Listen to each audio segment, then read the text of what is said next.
So I work remotely, and the worst thing that would happen to someone who works remotely happened to me about 2 weeks ago.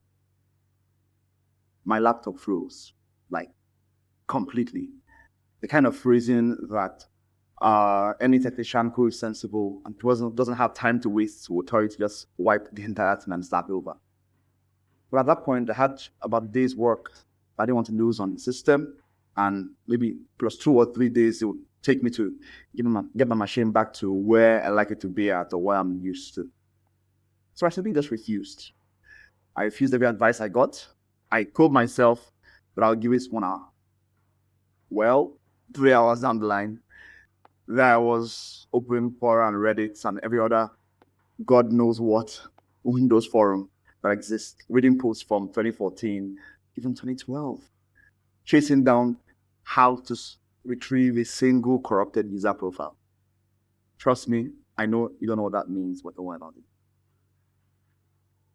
But then, my friend who was at my place at the time, who's currently recording this video, by the way, walked past and asked me lightly.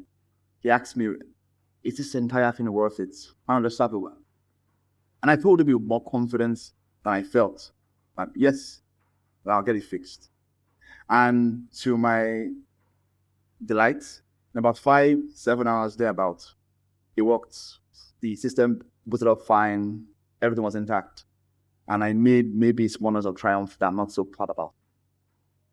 But here's where I noticed afterwards, that for me, it was never really about the laptop. I just couldn't leave it unfixed. And generally, I just can't leave a thing half understood. I'd rather spend 3 hours finding out why something broke than 5 minutes papering over it and not knowing why. It's the same itch that makes me read a whole document when a summary will do.